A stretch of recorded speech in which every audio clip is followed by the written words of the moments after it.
The millionaire hired her for 1 year to give him an heir, until jealousy made him fight for love. Before we explore all the details of this incredible story, tell us where you're following us from and the time. Subscribe to the channel so you don't miss a thing, and let's embark on this journey together. She never expected the call that would change everything to come on a Tuesday. Selma Brooks stood in front of the bathroom mirror of her small but tidy apartment, carefully braiding her natural hair into a neat crown that would last through another 12-hour shift at Metropolitan General Hospital. At 32, she had perfected the art of making herself look put together, even when exhaustion weighed heavy on her shoulders. Her rich mahogany skin glowed under the warm light, and her dark brown eyes held the kind of depth that came from someone who had seen both struggle and triumph. The apartment around her told the story of a woman who had worked for everything she owned. The cream-colored walls were adorned with framed photos of her nursing school graduation, her younger brother Marcus in his army uniform, and her late grandmother, who had raised them both. The furniture was modest but carefully chosen, a navy blue sofa she'd saved up for, a small dining table with mismatched chairs that somehow worked together, and bookshelves lined with medical journals and romance novels she read during rare, quiet moments. Selma smoothed down her navy scrubs and checked her watch, 20 minutes until her shift started. She grabbed her coffee mug, a gift from a grateful patient that read "Nurses, Angels in Comfortable Shoes," and headed to the kitchen when her phone buzzed on the counter. Unknown number. She almost let it go to voicemail, but something made her answer. "Hello? Miss Brooks? This is Catherine Morrison from Jobs Medical Enterprises. I'm calling regarding a private nursing position that may interest you." Selma paused, her coffee mug halfway to her lips. Jobs Medical Enterprises. Everyone in the healthcare field knew that name. They owned half the medical equipment companies on the East Coast and funded research that saved thousands of lives. "I'm sorry, but I think there's been a mistake. I work at Metropolitan General and I haven't applied for any private positions." "There's no mistake, Miss Brooks." The woman's voice was crisp, professional. "Your supervisor, Dr. Amanda Hayes, recommended you specifically. We're looking for someone with your particular qualifications and discretion." Selma's brow furrowed. Dr. Hayes had mentioned something last week about a special opportunity, but she'd assumed it was just another overtime shift. "What kind of position?" "I'd prefer to discuss the details in person. Would you be available this afternoon? The compensation is quite substantial. We're talking about a 1-year contract worth more than you'd make in 5 years at your current position." The number that followed made Selma sink onto her couch, nearly dropping her phone.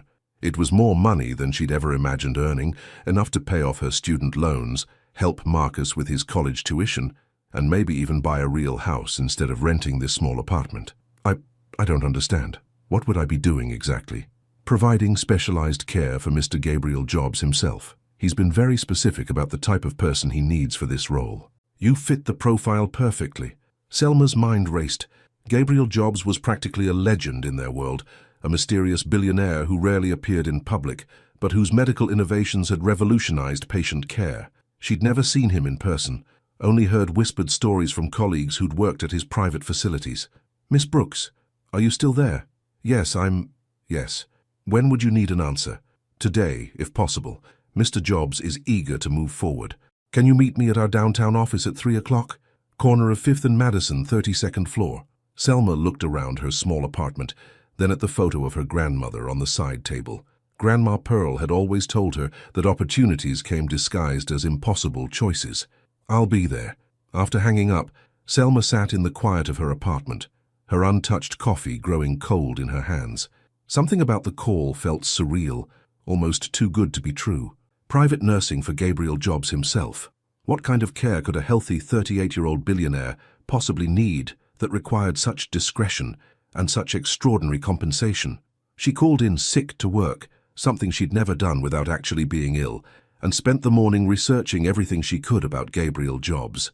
The photos she found showed a tall, striking man with dark hair and penetrating blue eyes, always impeccably dressed in tailored suits. His jawline was sharp, his shoulders broad, and there was something in his expression that spoke of both incredible confidence and carefully guarded secrets. Articles described him as brilliant but reclusive, a man who'd built his empire from nothing after a messy divorce that had played out in the tabloids 3 years ago. His ex-wife had painted him as cold and controlling, but business magazines praised his innovation and his quiet philanthropy. By 2:30, Selma found herself standing in front of a gleaming skyscraper in Manhattan, wearing her best dress, a deep burgundy number that complemented her skin tone, and her grandmother's pearl earrings for luck. The elevator ride to the 32nd floor felt like ascending to another world. Catherine Morrison turned out to be a polished woman in her 50s, with silver hair and kind eyes that seemed to see everything. Her office overlooked the city, and Selma tried not to gawk at the view as she settled into a leather chair that probably cost more than her monthly rent. "Thank you for coming, Miss Brooks. I'll be direct with you because Mr. Jobs values honesty above all else." Catherine leaned forward, her expression growing serious.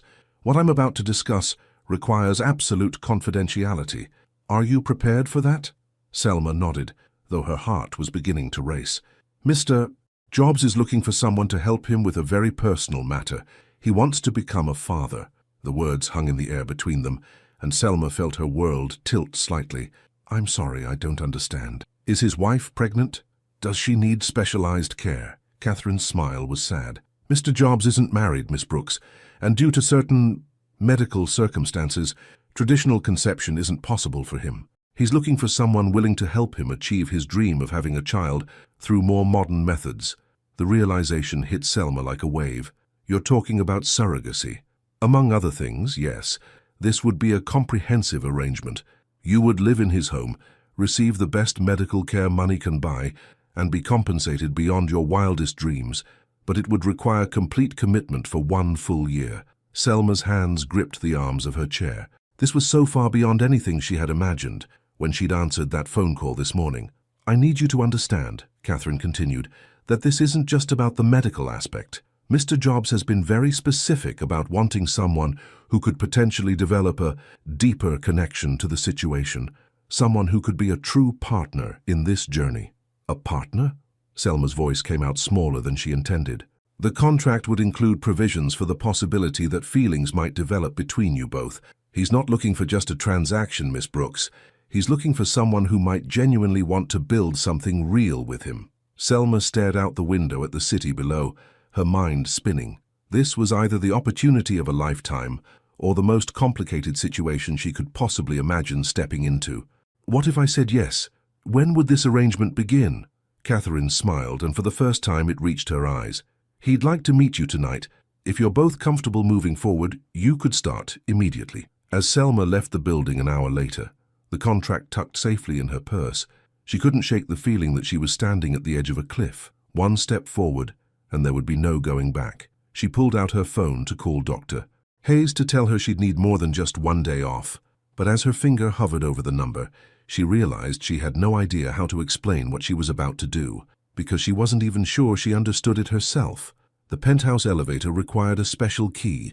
Selma watched Catherine insert a sleek black card into a hidden slot, and the elevator began its silent ascent to the top floor of the Jobs medical building. Through the glass walls, the city lights blurred into streaks of gold and white as they climbed higher than she'd ever been in Manhattan.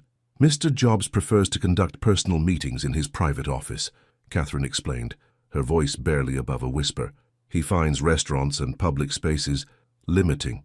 Selma smoothed her burgundy dress nervously. She'd gone home after their earlier meeting, changed clothes 3 times, and spent an hour researching everything she could about Gabriel Jobs. The internet had given her facts. Harvard MBA, youngest CEO to ever head a Fortune 500 medical company, estimated net worth that made her dizzy, but no real sense of who he was as a person. The elevator stopped with barely a whisper, and the doors opened to reveal something that took Selma's breath away. The entire top floor was Gabriel's private domain, and it was unlike anything she'd imagined. Floor-to-ceiling windows offered a panoramic view of Manhattan, but the space itself felt surprisingly warm and lived in, despite its obvious luxury. Rich leather furniture in deep brown and navy blue was arranged around a fireplace that actually seemed to be used, based on the stack of real wood beside it. Bookshelves lined one wall, filled with an eclectic mix of medical journals, business texts, and what looked like classic literature. A baby grand piano sat in one corner, sheet music scattered across its surface as if someone had been playing recently. "He'll be with you in just a moment," Catherine said, gesturing toward a seating area near the windows. "Can I get you anything? Coffee? Water?" "I'm fine, thank you," Selma managed, though her mouth felt like cotton. Catherine disappeared through a doorway, leaving Selma alone in the vast space. She walked to the windows, staring out at the city below. From this height, the people looked like ants, the cars like toys. It was a view that spoke of incredible power and success, but also of distance from the real world. "It's beautiful, isn't it?" The voice was deeper than she'd expected, with a slight roughness that suggested years of commanding boardrooms. Selma turned, and there he was, Gabriel Jobs in person. The photographs hadn't done him justice. He was tall, easily 6'3", with broad shoulders that filled out his charcoal grey suit perfectly. His dark hair was slightly tousled, as if he'd been running his hands through it, and his blue eyes were even more striking in person, the colour of deep ocean water. But it was his presence that truly caught her off guard. He moved with the confidence of a man who owned everything he surveyed, yet there was something in his expression that seemed almost vulnerable. "Mr. Jobs," she said, proud that her voice remained steady. "Thank you for meeting with me. Gabriel, please." He moved closer, and she caught a hint of expensive cologne mixed with something that was purely him. "And I should be thanking you. Catherine tells me you're considering our proposal." He gestured toward the seating area, and they settled into chairs facing each other. Up close, Selma could see the fine lines around his eyes that spoke of stress and sleepless nights, the slight tension in his jaw that suggested he was as nervous about this meeting as she was. "I have to admit," Selma said, deciding honesty was her best approach, "this isn't exactly what I expected when I became a nurse." Gabriel's laugh was unexpected, rich and genuine, transforming his entire face. "I imagine not. It's not exactly what I expected when I built my first company either." He leaned back in his chair, studying her with those intense blue eyes. "Tell me about yourself, Selma. I've read your file, but I want to hear it from you. What made you choose nursing?" Something about his tone, genuinely interested rather than interrogating, made her relax slightly. "My grandmother raised me and my brother after our parents died in a car accident. She had diabetes, and as she got sicker, I learned to give her insulin shots, check her blood sugar, help her with physical therapy. I was 12 when I realized I wanted to spend my life helping people heal. That's a heavy burden for a 12-year-old. Sometimes the hardest experiences teach us who we're meant to become." She met his gaze directly. "What about you? What made you want to revolutionize medical technology?" For a moment, something flickered across his face. Pain, maybe, or regret. "My younger sister had leukemia when we were kids. The treatments available then were primitive, brutal. I watched her suffer through procedures that barely kept her alive, and I swore I'd find better ways to help people like her." "Did she?" "She survived. She's a doctor now, actually, working in pediatric oncology in Seattle. But watching her go through that changed everything for me." He was quiet for a moment, then seemed to shake himself back to the present. "Catherine explained the general terms of what I'm looking for. Do you have questions?" Selma took a deep breath. This was the moment of truth. "I understand the medical aspects, the fertility treatments, the surrogacy arrangements. What I don't understand is why you need someone to live with you for a year. Surely there are agencies that handle this kind of thing more traditionally." Gabriel stood and walked to the windows, his hands clasped behind his back. When he spoke, his voice was quieter, more thoughtful.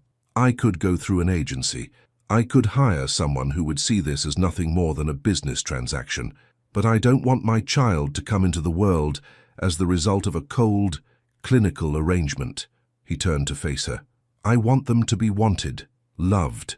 I want them to have two parents who genuinely care about each other, even if we started as strangers." The honesty in his voice made something in Selma's chest tighten. "And if feelings don't develop? If we remain strangers? Then we remain strangers who respect each other and share the responsibility of raising a child together. I'm not expecting love, Selma, but I'm hoping for the possibility of it." She studied his face, trying to read the man behind the billionaire facade. "Why me? There must be dozens of women who would jump at this opportunity." "Because when I asked Catherine to find candidates, I gave her very specific criteria. I wanted someone intelligent, compassionate, and strong enough to handle the complexities of this situation. But more than that, I wanted someone who understood what it meant to build a family from broken pieces." His words hit her like a physical blow. He'd read her file, knew about her parents, her grandmother, the way she'd helped raise Marcus while barely more than a child herself. "You researched me extensively." He didn't apologize for it. "Your supervisor speaks of you like you walk on water. Your patients write letters about how you saved their lives just by treating them with kindness. Your brother calls you twice a week and credits you with keeping him on the right path after he came back from deployment. Selma felt heat rise in her cheeks. You talked to Marcus? Catherine did, as part of our background check. He didn't know why we were asking, just that you were being considered for a prestigious position. Gabriel's expression softened. He said you were the strongest person he knew, and that any employer would be lucky to have you. The room fell silent, except for the distant sounds of the city far below. Selma felt the weight of the decision pressing down on her. This wasn't just about money or career opportunities. This was about stepping into a life so completely different from anything she'd known that she couldn't even imagine what it would look like. There's something else you should know, Gabriel said, his voice careful. My ex-wife left me when she found out I couldn't give her biological children. She said I was defective, broken, that no woman would ever truly want to build a life with someone who couldn't give her a real family. The pain in his voice was raw, unguarded, and Selma felt her heart clench for this powerful man who carried such deep wounds. She was wrong, Selma said quietly. Gabriel's eyes snapped to hers, surprise flickering across his features. Family isn't about biology, she continued. It's about choice, about showing up for each other every day, especially when it's hard, about love that's stronger than blood. For a long moment, they simply looked at each other across the space between their chairs. Selma felt something shift in the air, a recognition that went deeper than words. Gabriel cleared his throat and sat back down. The contract includes a substantial signing bonus, monthly compensation that exceeds most people's annual salaries, complete medical coverage, housing, transportation, and a trust fund for the child that will ensure their future regardless of what happens between us. And if the fertility treatments don't work, then we try for as long as you're willing, and if they never work, you'll still receive the full compensation for honoring the contract. Selma nodded slowly. How soon would you need an answer? Gabriel's smile was slight but genuine. I was hoping you might be ready to give me one tonight. She looked around the beautiful space, at this man who'd built an empire, but couldn't build the one thing he wanted most, a family. She thought about her small apartment, her crushing student loans, Marcus struggling to pay for school, and the patients at Metropolitan General who deserved better equipment and resources. But mostly, she thought about the loneliness she'd heard in Gabriel's voice when he talked about his ex-wife, and the hope she'd seen in his eyes when he described the family he wanted to create. There's one more thing I need to know, she said. Anything. What happens if we fall in love? Gabriel's breath caught, and for a moment, his careful composure slipped entirely. Then we figure out how to build something real together. Selma closed her eyes, said a silent prayer to her grandmother, and opened them to find Gabriel watching her with barely concealed hope. I'll do it. The smile that spread across Gabriel's face transformed him from a powerful CEO into something much more human. Really? Really. But I have conditions. Name them. I want to keep working as a nurse at least part-time. I want to maintain my independence and my career, and I want complete honesty between us, no matter how difficult the truth might be. Gabriel stood and extended his hand to her. Deal. As Selma placed her hand in his, feeling the warmth and strength of his grip, she couldn't shake the feeling that she'd just agreed to much more than a business arrangement. She'd agreed to change her life forever. 3 days was all it took to pack up her entire life. Selma stood in the doorway of her empty apartment, keys in hand, feeling like she was saying goodbye to more than just a place. This small space had been her sanctuary for 5 years, the first home that had ever truly belonged to her. Now the cream walls looked stark and lonely, echoing with the absence of her belongings. Her phone buzzed with a text from Marcus. Still can't believe my big sister is moving in with a billionaire. Just promise me you're not doing this just for the money. She typed back, It's complicated, I'll explain everything when I can. It wasn't entirely a lie. Even Selma didn't fully understand why she'd said yes to Gabriel's proposal. Yes, the money would change everything for her family, but there had been something in his eyes that night, a loneliness that matched her own, a desire for connection that went beyond any contract. A soft knock on the door interrupted her thoughts. Miss Brooks, I'm Thomas, Mr. Jobs's driver. The man in the doorway was probably in his 60s, with kind eyes and the sort of gentle demeanor that immediately put people at ease. He wore a simple black suit and carried himself with the quiet dignity of someone who'd spent years serving others without ever making them feel less than. Thank you for coming, Thomas. I have just these 2 suitcases and a few boxes. No trouble at all, miss. Mr. Jobs wanted to make sure your transition was as smooth as possible. He picked up her suitcases effortlessly, He's asked me to give you the full tour of the estate when we arrive, help you get settled properly."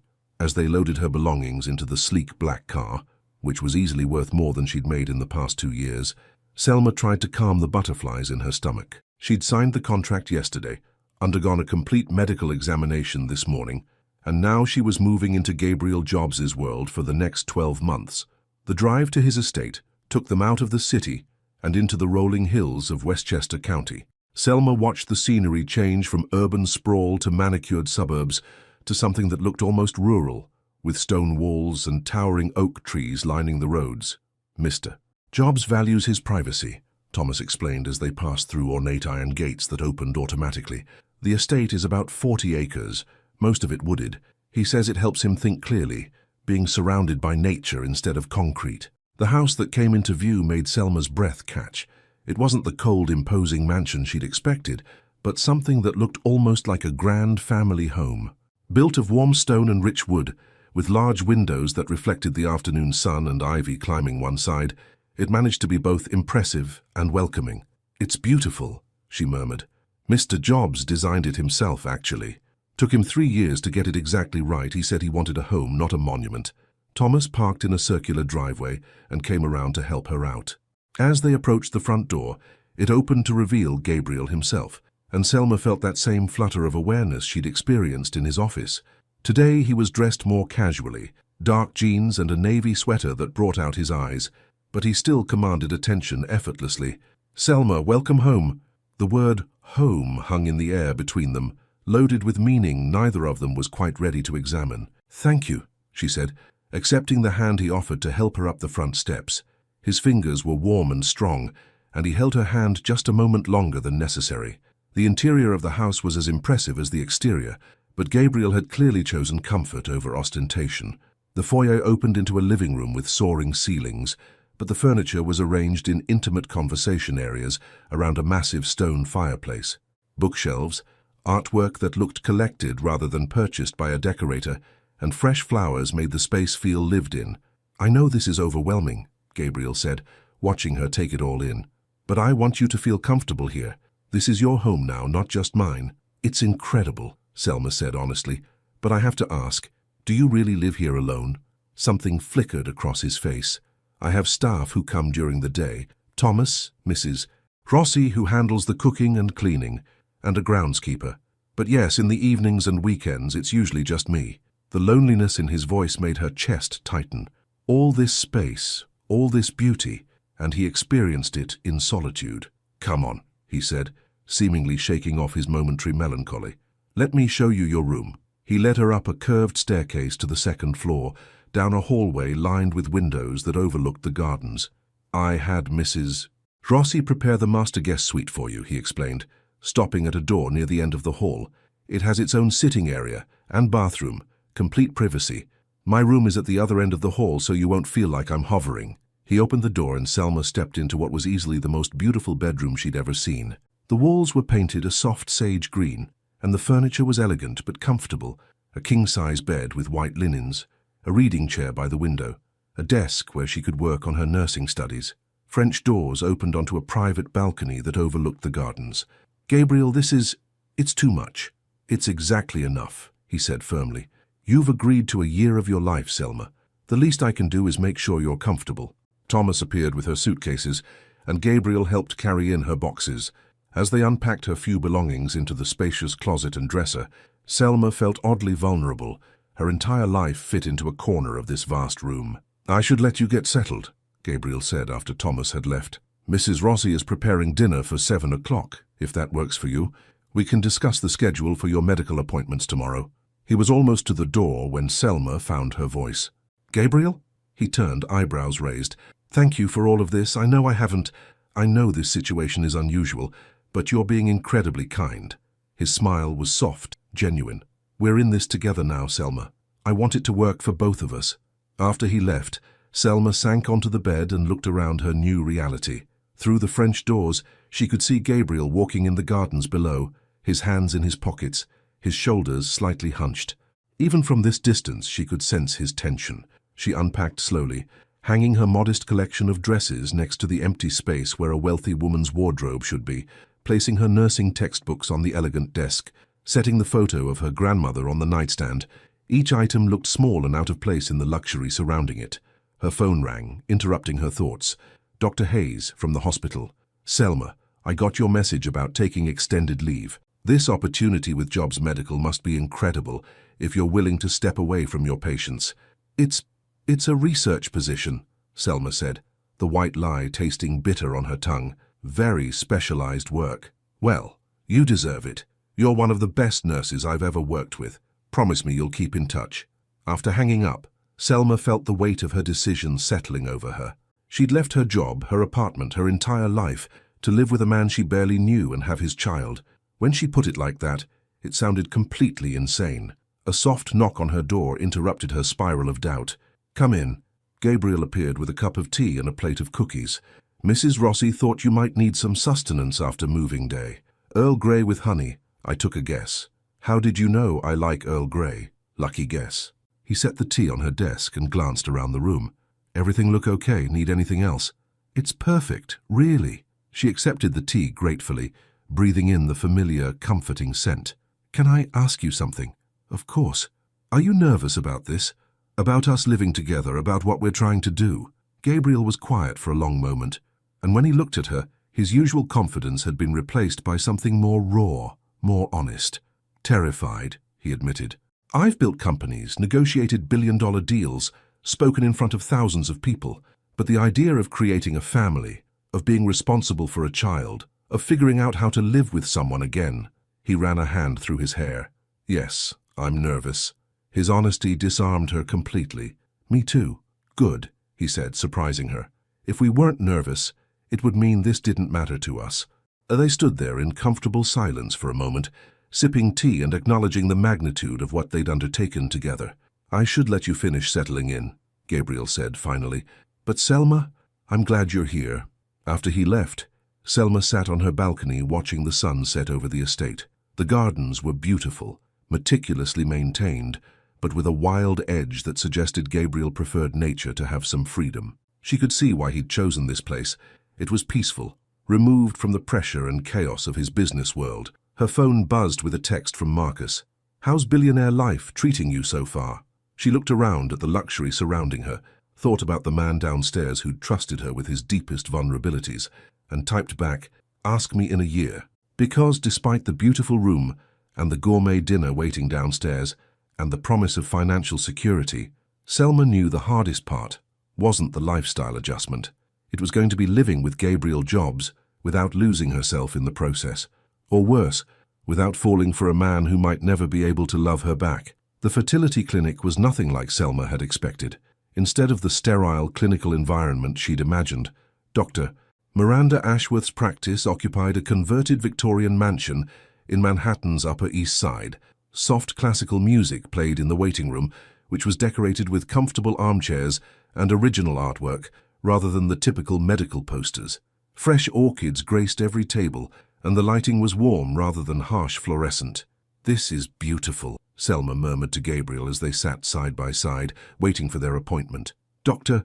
Ashworth believes the environment affects patient outcomes, Gabriel explained, his voice low. She's one of the top reproductive endocrinologists in the country, but she treats her patients like people, not cases. Selma noticed how Gabriel's hands were clasped tightly in his lap, his knuckles slightly white. For all his outward calm, he was as nervous as she was. Without thinking, she reached over and placed her hand gently over his. We're going to be okay, she said softly. Gabriel looked down at their joined hands, surprise flickering across his features. Thank you, he said, and she could hear the genuine gratitude in his voice. Mr. Jobs? Ms. Brooks? A nurse appeared in the doorway, a woman about Selma's age with a warm smile. Dr. Ashworth is ready for you. Dr. Ashworth turned out to be a petite woman in her 50s, with silver hair and kind eyes behind stylish glasses. Her office was as welcoming as the waiting room, with family photos on her desk and medical degrees arranged tastefully on the walls. Please sit, she said, gesturing to a comfortable couch rather than examining chairs. I like to start with conversation before we get into the medical details.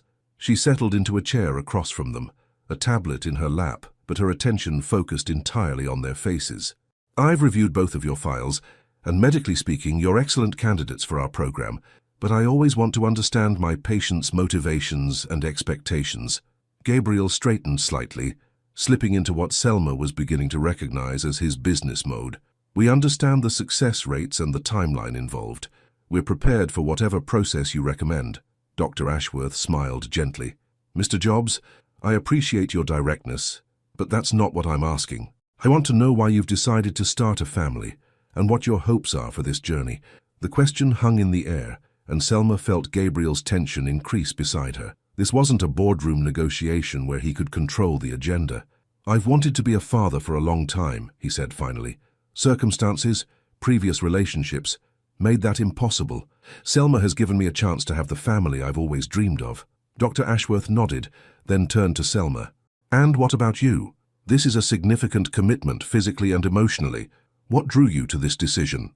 Selma had practiced this answer, but sitting here in this warm office with Gabriel beside her, the rehearsed words fell away. I believe every child deserves to be wanted and loved, and I believe Gabriel will be an incredible father. Something in Gabriel's posture shifted at her words, and when she glanced at him, she saw surprise and something deeper in his eyes. Tell me about your relationship, Dr. Ashworth continued. How long have you known each other? How do you handle conflict? What are your plans for parenting responsibilities? The questions kept coming, gentle but probing. How did they envision their living situation? What happened if their feelings for each other changed during the process? How would they handle the stress if conception took longer than expected? With each question, Selma realized how little she and Gabriel had actually discussed the practical aspects of what they were undertaking. They'd focused on the contract terms and the medical procedures, but they hadn't talked about what their daily life would look like once she was pregnant, or how they would navigate the complicated emotions that were bound to arise. I can see you both processing this, Dr. Ashworth said kindly. These are complex questions, and there's no rush to have all the answers today. What's important is that you're both committed to honest communication throughout this process. She explained the medical timeline, hormone treatments for Selma, multiple monitoring appointments, the actual procedures involved. It would be several weeks before they could attempt the first transfer, time they could use to settle into their new living arrangement and continue building their relationship. One more thing, Dr. Ashworth said as they prepared to leave.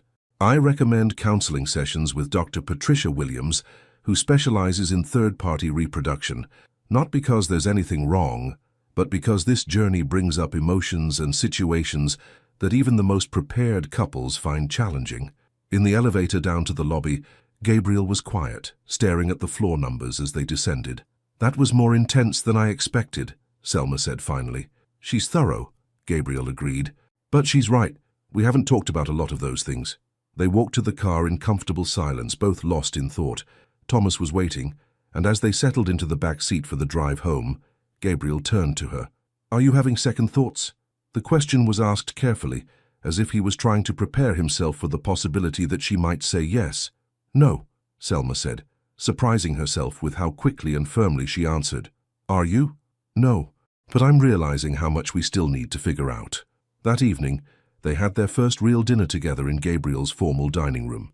Mrs. Rossi had prepared herb-crusted salmon with roasted vegetables, and they sat at opposite ends of a table that could easily seat 12, the distance making conversation feel awkward and forced.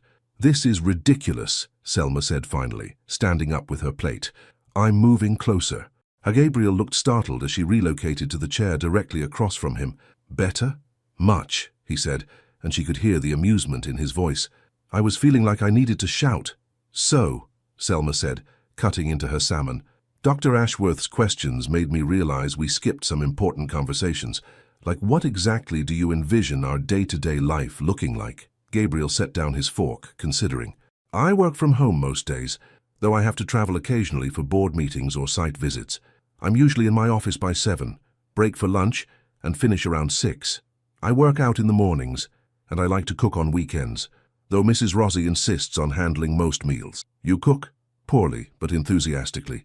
His smile was self-deprecating. My sister taught me a few basics, but I tend to set off smoke alarms with alarming frequency. Selma laughed, and the sound seemed to surprise them both with how natural it felt. I'd like to keep working at least part-time, even after. She gestured vaguely at her stomach. Of course, whatever makes you happy. Gabriel paused. What about evenings?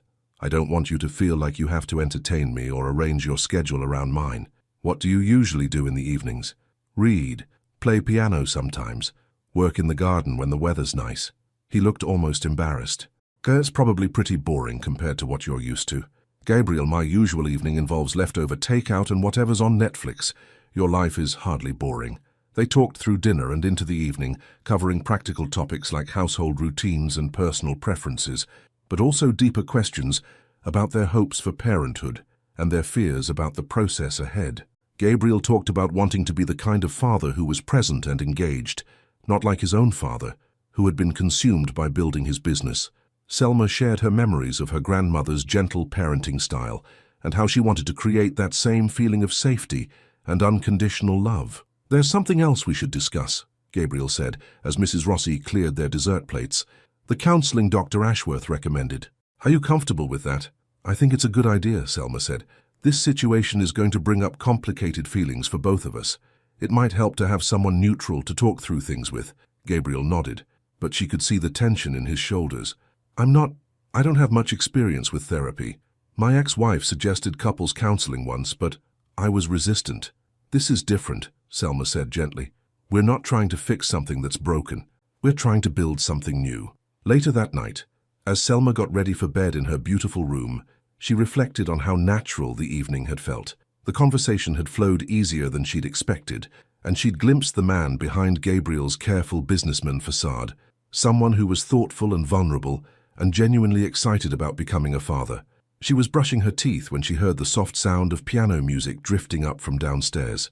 Moving to her balcony, she could see Gabriel through the living room windows, his fingers moving across the keys with surprising skill. The melody was haunting and beautiful, something classical that she didn't recognize, but that spoke of longing and hope. As she watched him play, his face relaxed and unguarded in a way she'd never seen, Selma felt something shift inside her chest. This wasn't just about a contract anymore, or about financial security, or even about helping Gabriel achieve his dream of fatherhood. This was about two lonely people finding their way towards something that might, if they were brave enough, become real love. The thought should have terrified her. Instead, as she fell asleep to the soft sound of Gabriel's music, Selma felt something she hadn't experienced in years. Hope for a future that might be more beautiful than anything she dared to imagine. The therapy appointment was a disaster from the start. Dr. Patricia Williams was a pleasant woman with a soothing voice and a gentle demeanor, but within 10 minutes of their first session, Gabriel had retreated behind his professional mask so completely that he might as well have been in a board meeting. "How would you describe your current relationship dynamic?" Dr. Williams asked, her pen poised over her notepad. "Collaborative," Gabriel said immediately. "We're working toward a shared goal, with clear parameters and mutual respect." Selma shot him a look.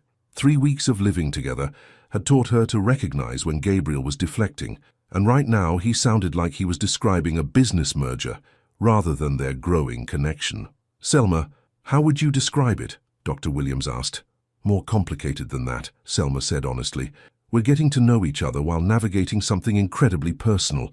It's evolving." Gabriel's jaw tightened almost imperceptibly, but Selma caught it. She'd been learning to read his subtle tells, the way his shoulders tensed when he felt vulnerable, how his voice became more formal when he was uncomfortable.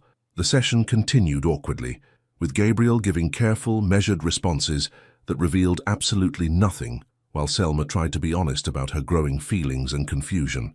By the time they left, she was frustrated, and Gabriel was practically radiating tension. "That was helpful," Gabriel said stiffly as they walked to the car, his tone suggesting it had been anything but. "Gabriel." Selma stopped walking, forcing him to turn and face her on the busy sidewalk. "What just happened in there?" "We had a counseling session, as recommended by Dr. Ashworth." "No, we had you giving rehearsed answers while I talked to myself for 50 minutes. She crossed her arms, not caring that people were walking around them. "If you don't want to be there, just say so." Gabriel's composure cracked slightly. "It's not that simple." "Yes, it is. Either you want to work on this, on us, or you don't. But I'm not going to sit through weekly sessions where you pretend we're business partners." Something flickered across Gabriel's face, surprise maybe at her directness. He was used to people handling him carefully, deferring to his wealth and position. Selma was treating him like a regular person who was being difficult, and he clearly didn't know how to respond. "Can we discuss this at home?" he asked finally. The drive back to Westchester was tense and quiet. Gabriel stared out his window while Selma tried to process her frustration. She'd been living in his house for 3 weeks now, and they'd developed a comfortable routine. Morning coffee together before he went to his office, dinner conversations that lasted for hours, evening walks around the property where they talked about everything and nothing. She'd started to believe they were building something real, but the moment they'd walked into that therapist's office, Gabriel had become a stranger again. Back at the house, Gabriel headed straight for his office, clearly intending to bury himself in work. Selma wasn't having it. "Oh no," she said, following him down the hall. "We're not doing this." "Doing what?" Gabriel asked, settling behind his desk and opening his laptop. "Hiding behind work every time things get uncomfortable." Selma sat down in the chair across from his desk, crossing her legs and settling in like she had all day. "Talk to me." Gabriel's hands stilled on the keyboard. "There's nothing to talk about." "Really? Because from where I'm sitting, it looks like you're terrified of admitting that what's happening between us might be more than a business arrangement." The words hung in the air, and Gabriel's carefully controlled expression finally cracked. "You don't understand. Then help me understand." Gabriel closed his laptop and leaned back in his chair, running his hands through his hair. "My ex-wife used to say I was emotionally unavailable, that I treated our marriage like a contract instead of a relationship. And maybe she was right." Gabriel's voice was quiet, vulnerable. "Maybe I don't know how to do this, how to let someone in without trying to control every aspect of it." Selma felt her frustration melt away, replaced by something softer. "Gabriel, look at me." He met her eyes reluctantly. "We have dinner together every night. You play piano for me when you think I'm not listening. Yesterday you drove 20 minutes out of your way to get me that tea I mentioned liking. Does that sound emotionally unavailable to you?" Gabriel was quiet for a long moment. "It's different with you," he said finally. "Easier, somehow. But sitting in that office, having someone analyze us, it felt like she was waiting for us to fail. Or maybe she was trying to help us succeed." Selma leaned forward. "I know this is scary. It's scary for me too. But we can't build anything real if you shut down every time we have to be vulnerable." Gabriel studied her face, and Selma could see the internal battle he was fighting. "I don't want to hurt you," he said quietly. "Then don't shut me out." That evening, Gabriel surprised her by suggesting they skip Mrs. Rossi's elaborate dinner and order pizza instead. They ate sitting on the floor in front of the fireplace, sharing stories from their childhoods, and laughing at Gabriel's increasingly creative attempts to eat pizza without getting sauce on his expensive sweater. "You know," Selma said, watching him carefully fold a slice in half. "You can take the sweater off. I promise not to be scandalized by the sight of you in a t-shirt." Gabriel paused mid-bite. "I don't want to make you uncomfortable, Gabriel. We're going to have a baby together. I think I can handle seeing you in casual clothes." Something in his expression shifted, and he set down his pizza to pull the sweater over his head, revealing a simple grey t-shirt that showed off the lean strength of his chest and arms. Selma tried not to stare, but it was impossible to ignore how the more relaxed clothes made him seem younger, more approachable. "Better?" he asked, a hint of amusement in his voice. "Much," Selma said, hoping her voice sounded steadier than she felt. They talked late into the evening, curled up on opposite ends of the couch with their feet nearly touching. Gabriel told her about learning to play piano from his sister, about the pressure he'd felt to take over his father's business instead of pursuing music. Selma shared memories of her grandmother's cooking, of helping Marcus with his homework while she was still a teenager herself. "I should let you get some sleep," Gabriel said finally, glancing at his watch. "Your hormone injections start tomorrow." The reminder brought reality crashing back. In all the comfortable domesticity of the evening, Selma had almost forgotten why she was there.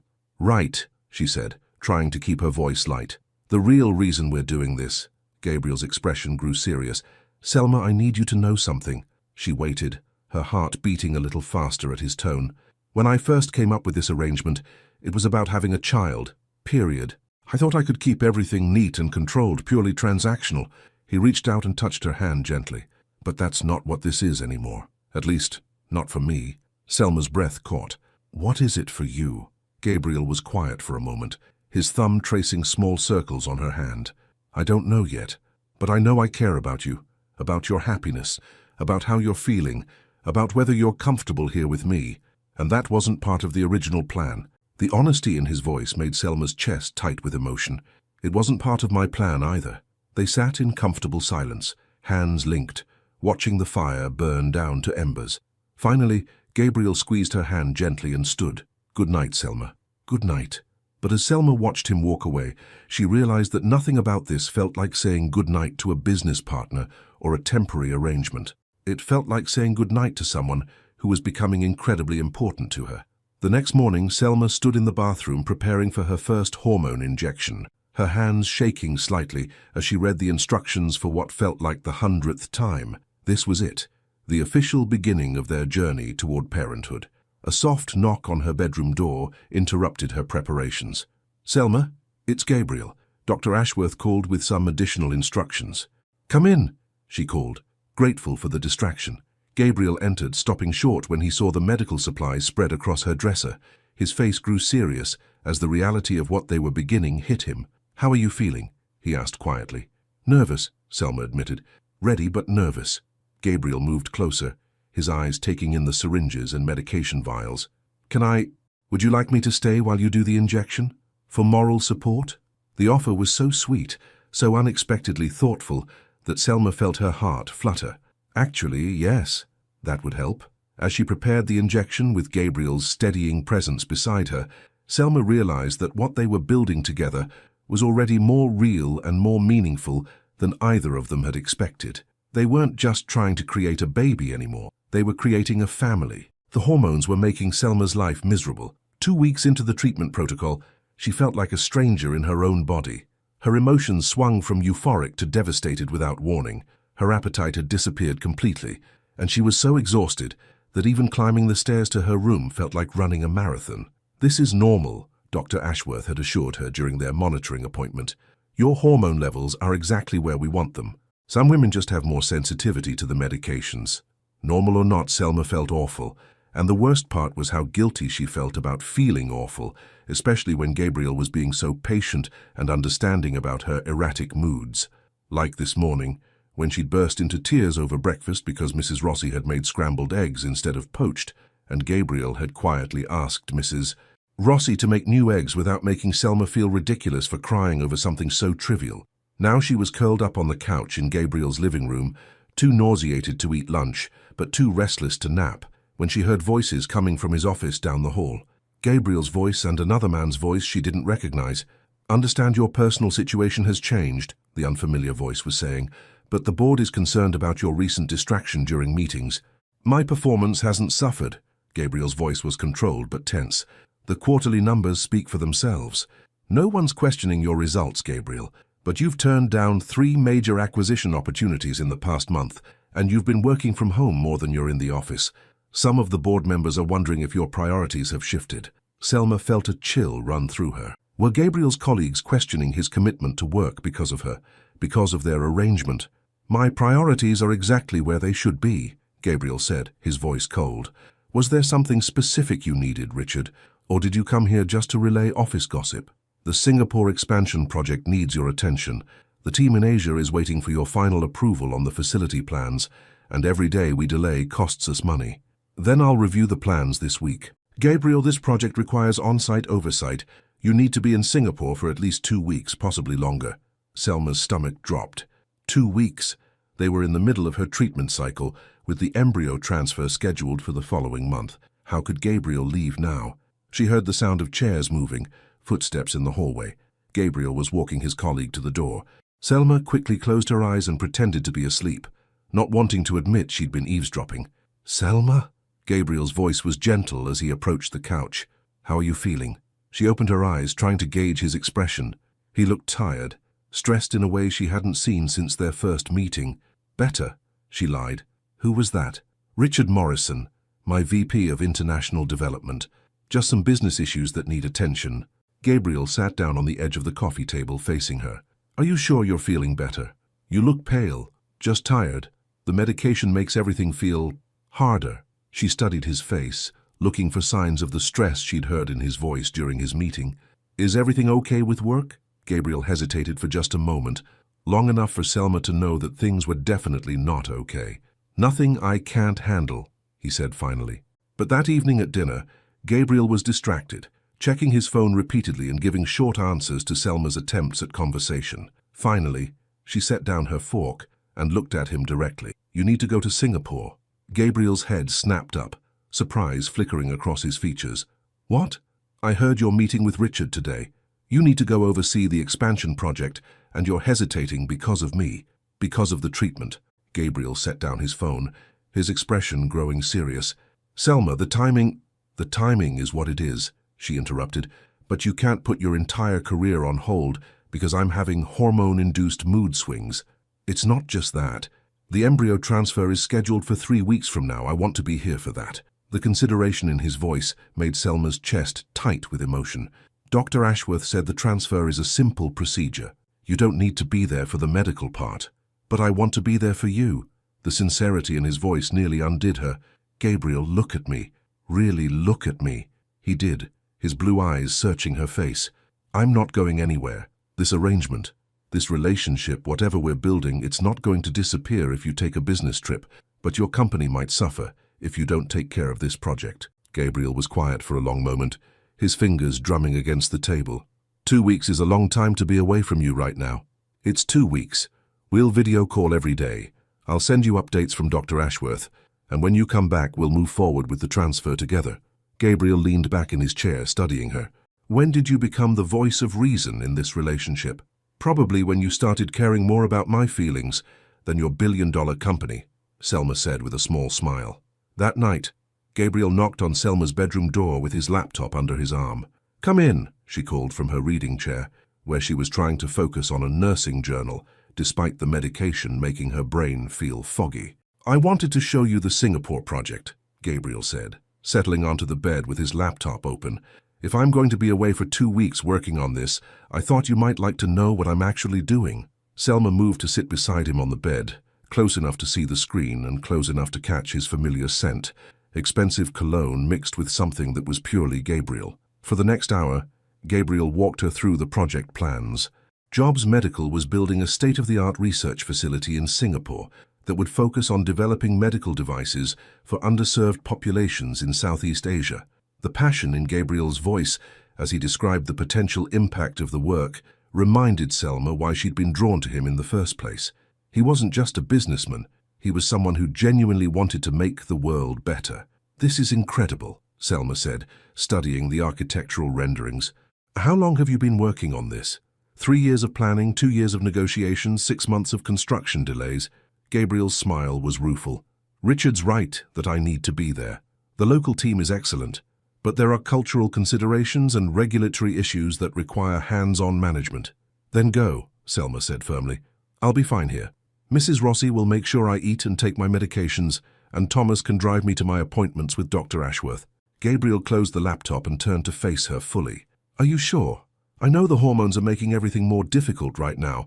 I don't want you to feel abandoned." The concern in his voice was so genuine that Selma felt her heart flutter. "Gabriel, 3 months ago I didn't even know you existed. I think I can manage 2 weeks without you." But even as she said it, Selma realized it wasn't entirely true. In the short time they'd been living together, Gabriel had become a constant, comforting presence in her life. The idea of him being halfway around the world for 2 weeks made her feel unexpectedly anxious. Gabriel seemed to sense her internal conflict. "What if something goes wrong? What if you have complications with the medications? Then I'll call you immediately, and I'll call Dr. Ashworth, and I'll have Mrs. Rossi hover over me like an Italian grandmother until you get back." Gabriel laughed, despite his obvious worry. "Mrs. Rossi would love that. She's been wanting an excuse to mother someone." They sat in comfortable silence for a moment, the laptop closed between them. Finally, Gabriel reached out and took her hand. "I'm going to miss you," he said quietly. The simple admission made Selma's breath catch. "I'm going to miss you too."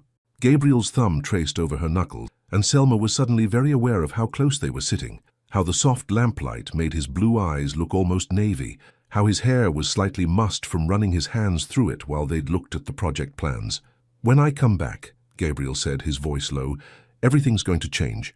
We'll do the transfer, and hopefully we'll be pregnant." "Hopefully," Selma agreed, though the word came out breathier than she'd intended. Gabriel's eyes dropped to her lips for just a moment before meeting her gaze again. "Selma?" The way he said her name made her stomach flutter in a way that had nothing to do with hormone medications. For a moment she thought he might kiss her.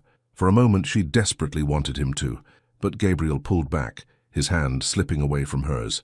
"I should let you get some rest. You need your sleep with all the medications." Selma nodded, trying to hide her disappointment. "Good night, Gabriel. Good night." As Gabriel gathered his laptop and headed for the door, Selma called after him. "Gabriel." He turned back, eyebrows raised.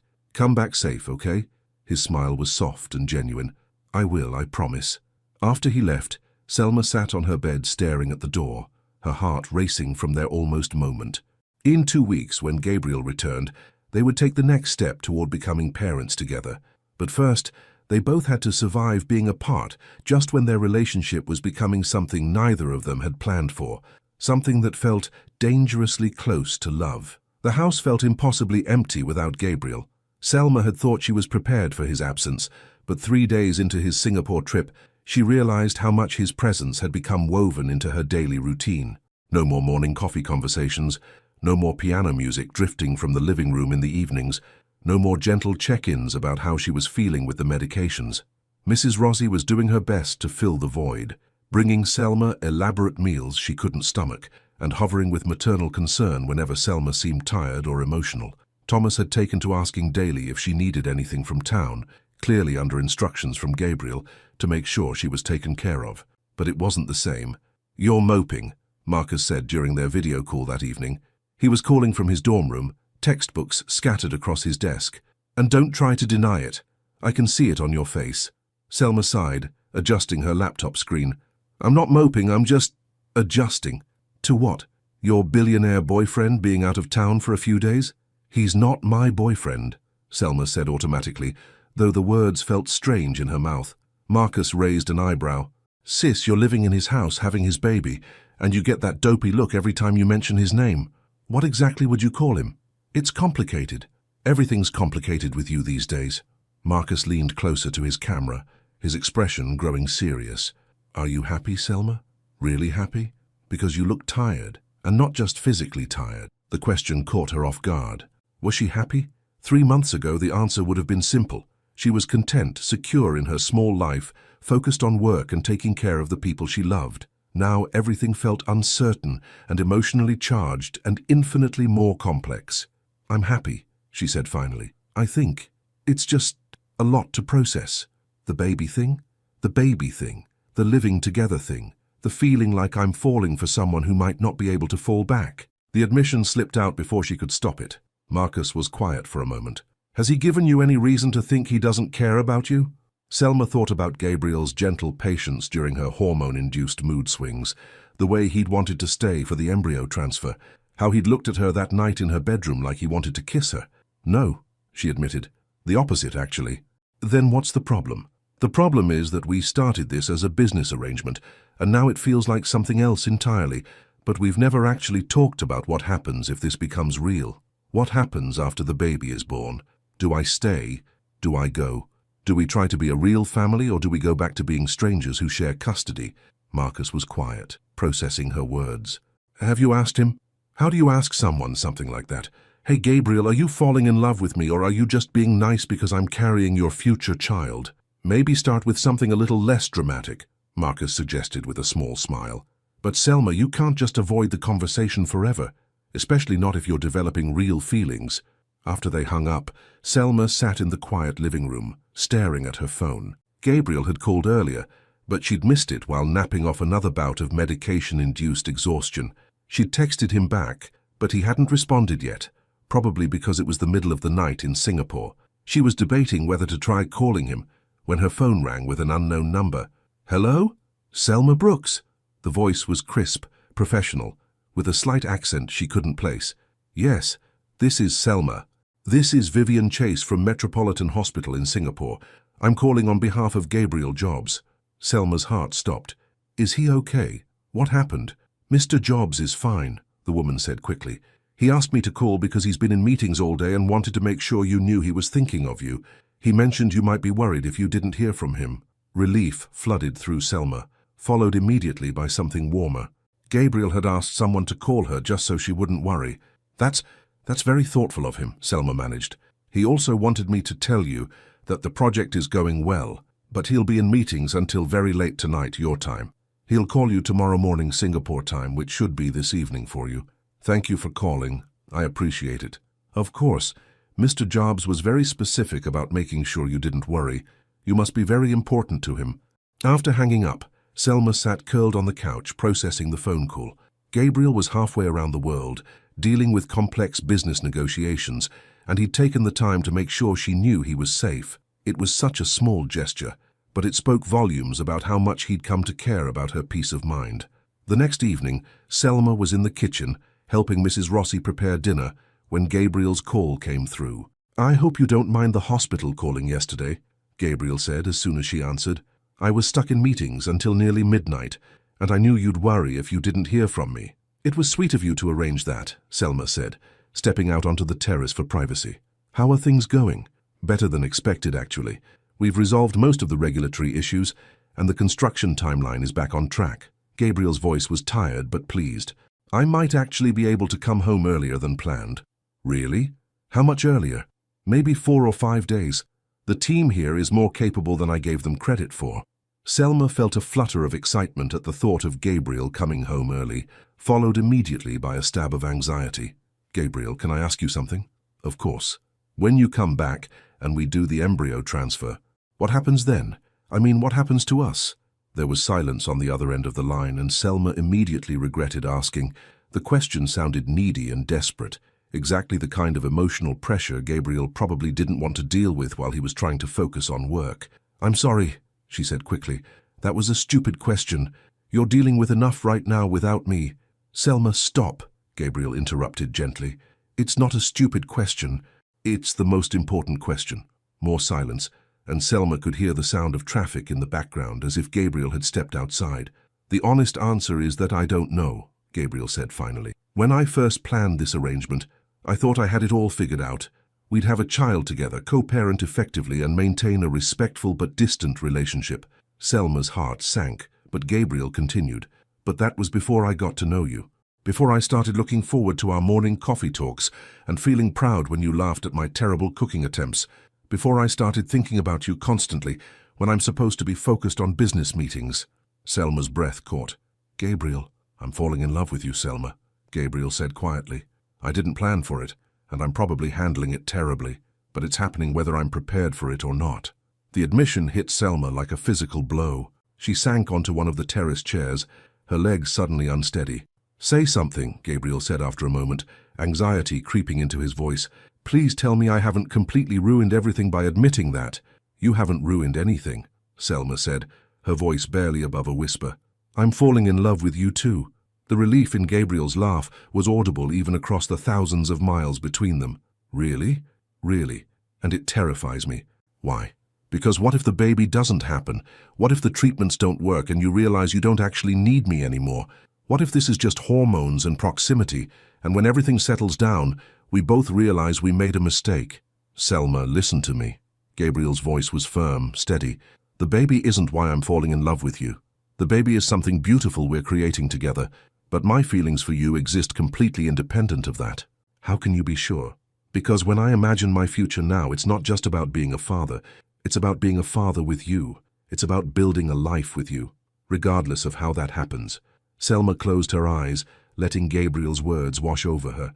"When you come home, when I come home, we'll figure this out together. All of it. The relationship, the family we're building, what our future looks like." Gabriel paused. "If you want to, that is." "I want to," Selma said without hesitation. "I want all of it." "Good," Gabriel said, and she could hear the smile in his voice. "Because I was planning to tell you all of this in person, but apparently I'm terrible at keeping my feelings to myself when I'm missing you this much." They talked for another hour, the conversation flowing easier than it ever had. Gabriel told her about the research facility taking shape, about the local team members who were teaching him Hokkien phrases, about how strange it felt to be in a time zone where she was sleeping when he was awake. Selma told him about Mrs. Rossi's increasing protectiveness, about her latest appointment with Dr. Ashworth. Everything looked perfect for the transfer. About how she'd started playing his piano music from YouTube videos just to feel closer to him. "You miss my playing?" Gabriel asked, sounding pleased. "I miss everything about you," Selma admitted. "The house doesn't feel like home when you're not here." "It doesn't feel like home for me either when you're not in it," Gabriel said softly.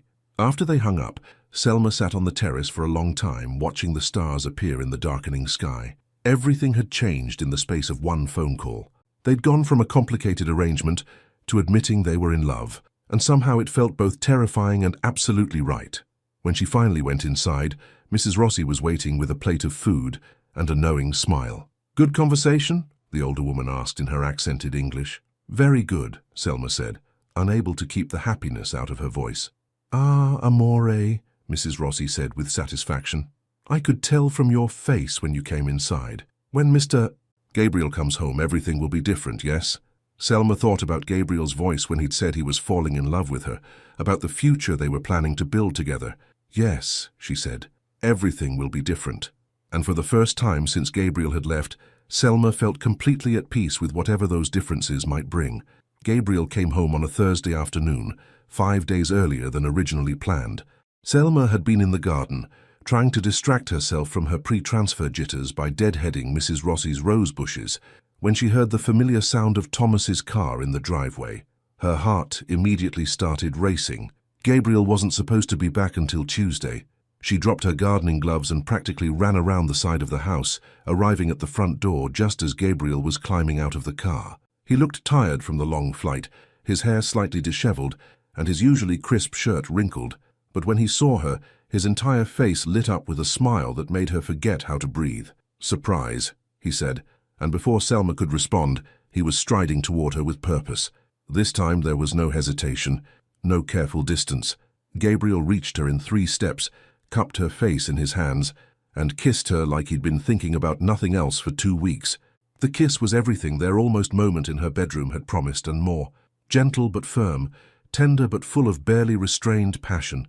Selma melted into him, her hands fisting in his shirt as she kissed him back with equal fervor. He tasted like coffee and possibility, and when they finally broke apart, both were breathing hard. "I missed you," Gabriel said against her forehead, his arms wrapped tightly around her. "I missed you too," Selma whispered, still dizzy from the kiss. "You're early."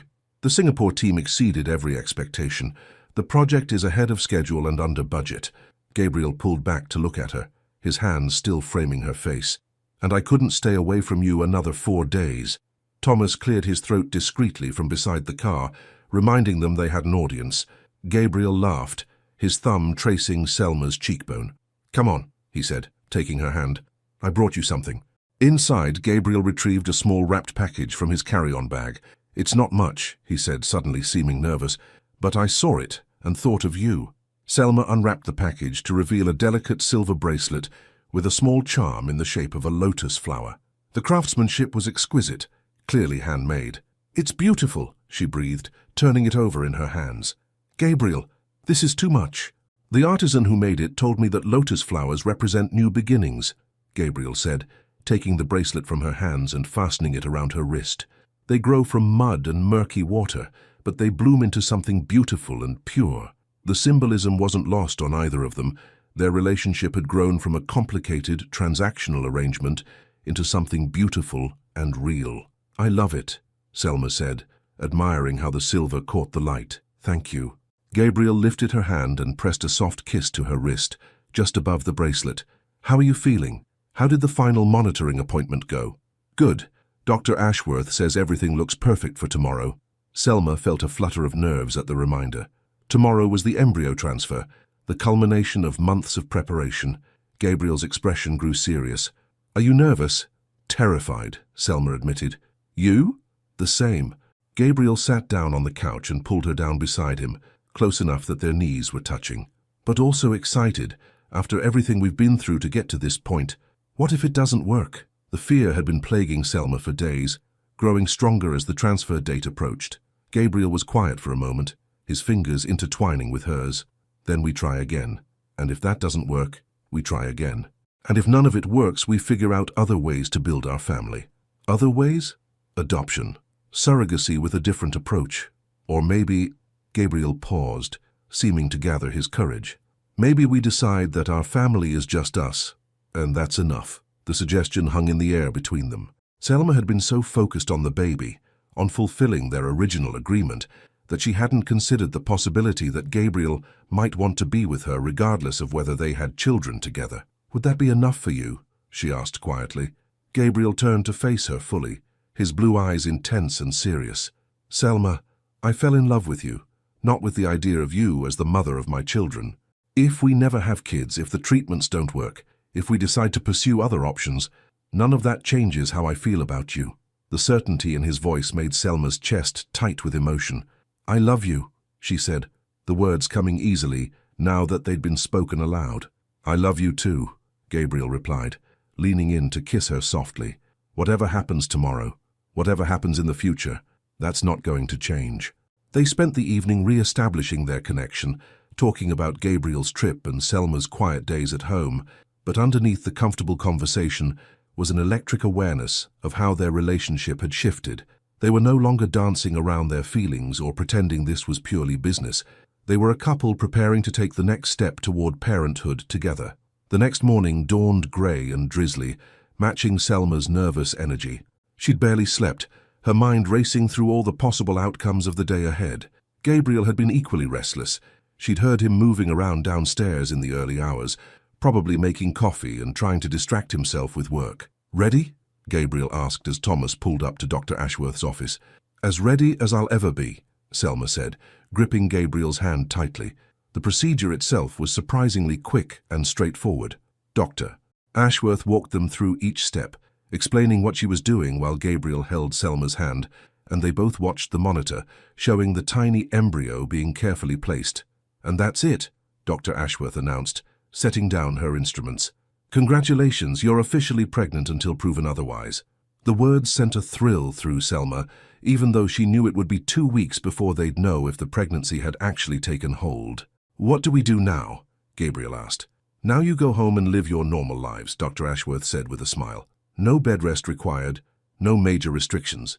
Just take care of yourself, Selma, and we'll see you in 2 weeks for the pregnancy test. On the drive home, Gabriel was unusually quiet. Selma watched his profile, trying to read his expression. What are you thinking about? She asked finally.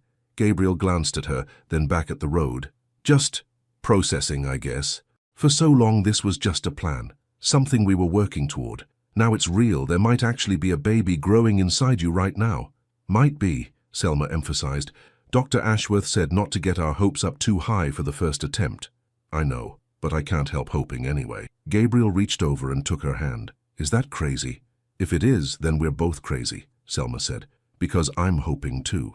That afternoon, Gabriel surprised her by suggesting they take a walk around the property. The rain had stopped, leaving the gardens fresh and green, and they wandered the paths hand in hand, talking about everything and nothing. There's something I want to show you, Gabriel said, leading her toward a section of the grounds she'd never explored. They walked through a grove of oak trees to a clearing, where the foundation for a small building had been laid but never completed. Weathered wooden boards and rusted rebar spoke of a project abandoned long ago. What was this supposed to be? Selma asked. A playhouse, Gabriel said quietly. I started building it about 5 years ago, when my marriage was falling apart, and I was still hoping we might have children someday. But then everything went to hell and I never finished it. Selma looked at the abandoned foundation, imagining what it might have become. It could still be a playhouse. Gabriel squeezed her hand. Maybe, if we're lucky enough to need one. They stood there in comfortable silence, both lost in thoughts of possible futures. Finally, Gabriel turned to her, his expression serious. Selma, regardless of what happens with the pregnancy, I want you to know that these past few months have been the happiest of my adult life. Even with all the medical appointments and hormone mood swings and complicated emotions? Especially because of all that, Gabriel said with a smile. You've made me feel alive again in a way I didn't think was possible. Selma stood on her tiptoes and kissed him, pouring all her love and hope and gratitude into the gesture. When they broke apart, both were smiling. Come on, Gabriel said, tugging her hand. Mrs. Rossi promised to make her famous lasagna for dinner, and she gets offended if we're late. As they walked back toward the house, Selma felt the lotus flower bracelet warm against her wrist. New beginnings, Gabriel had said. Whatever the next 2 weeks brought, whatever their future held, they would face it together. And that felt like the most beautiful beginning of all. The 2-week wait was slowly driving them both insane. 8 days had passed since the embryo transfer, and Selma found herself analyzing every tiny sensation in her body, searching for signs that might mean nothing at all. Was that slight nausea a pregnancy symptom, or just anxiety? Was she more tired than usual, or was it the stress of waiting? Every twinge, every flutter, every moment of feeling perfectly normal sent her spiraling between hope and despair. Gabriel was handling the uncertainty no better than she was. He'd thrown himself into work with an intensity that bordered on manic, staying in his office until late at night and emerging only for meals that he barely touched. When he thought she wasn't looking, Selma caught him staring at her with an expression of such desperate hope that it made her heart ache. They were both trying so hard to act normal that their interactions had become stilted and careful, as if they were afraid that talking about the pregnancy might jinx it somehow. Everything came to a head on a rainy Tuesday afternoon when Selma was curled up on the living room couch, half-heartedly reading a book, when the doorbell rang. Mrs. Saar. Rossi was at the market, and Gabriel was locked in his office on a conference call, so Selma went to answer it herself. The woman standing on the front porch was stunning in the way that made Selma immediately feel underdressed in her casual sweater and jeans. Tall and elegant, with perfectly styled blonde hair and expensive clothes that screamed high society, she looked like she belonged on the cover of a fashion magazine. "You must be Selma," the woman said with a smile that didn't reach her cold blue eyes. "I'm Alice Hartwell, Gabriel's ex-wife." Selma's stomach dropped. Gabriel had mentioned his ex-wife only briefly, always in the context of their divorce, and her cruel words about his infertility. He'd never said her name, never described her, and certainly never mentioned that she might show up unannounced. Hello, Selma managed, thrown completely off balance. "Gabriel's in a meeting right now." That's fine. I actually wanted to speak with you." Alice's smile became sharper. "May I come in? It's quite wet out here." Against her better judgment, Selma stepped aside to let Alice into the foyer. The other woman looked around the space with the critical eye of someone who had once lived there, noting changes and improvements with obvious displeasure. "He's redecorated," Alice observed. "Much warmer than when I lived here, though I suppose that makes sense, given your arrangement." The way she said arrangement made it sound sordid and shameful. Selma felt heat rise in her cheeks, but tried to keep her voice steady.